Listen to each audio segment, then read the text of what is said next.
tell you what, London, it's been the scene of some fond memories over the past 12 months. Turf that almost feels like home.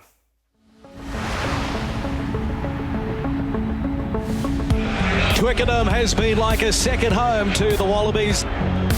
It's pretty unheard of for Australians to say they feel like Twickenham's home ground, you know what I mean? But I think we had a run of 5 or 6 games there in a row last year, and it's always a fabulous venue. Playing at Twickenham's a great opportunity in itself, and whether the crowd is for or against us, as long as we're united as a team, that's all that matters to us. Obviously, they have to travel from Argentina to London, which isn't ideal. And we're going from here, from Africa to England, so it's a bit of an easier transfer for us. So a let off for the movement, but not now. What about Rob Simmons?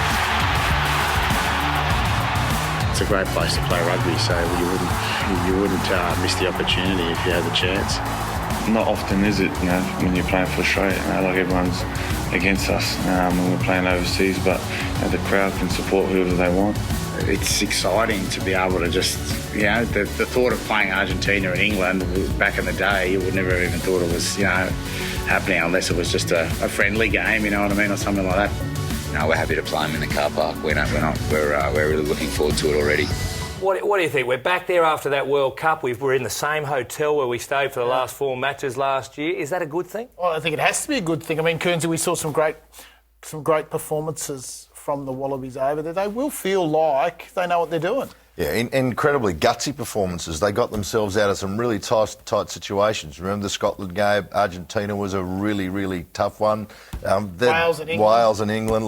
They were some really difficult games. And the Wallabies managed to fight their way out of it. And that gives you confidence when you're playing in a venue. I mean, I'm not a massive believer that the ground makes the world's biggest difference, but it'll make enough difference that they could be the difference between winning and losing. But with Argentina, you'd much rather play Argentina at a neutral venue than play them in Buenos Aires or Padova or those places. Because for the Wallabies, they need to be able to get away and relax. You could see them in the first 20 minutes against the Springboks. Their patterns of play and their shape was really good and they were exciting. But they need to somehow get themselves out of this pressure cooker environment where they just look like they don't have the patience in that 22. Who's going to be in the grandstands this weekend? Is it Argentinians? Is there going to be enough Australians? There's probably 30,000 expat Australians over there. I think there'll be a few there. I think it's a late game too as well, I think. Yeah. So all the club rounds would have been done by then. So they'll get upwards of 45,000, 50,000 at Twickenham.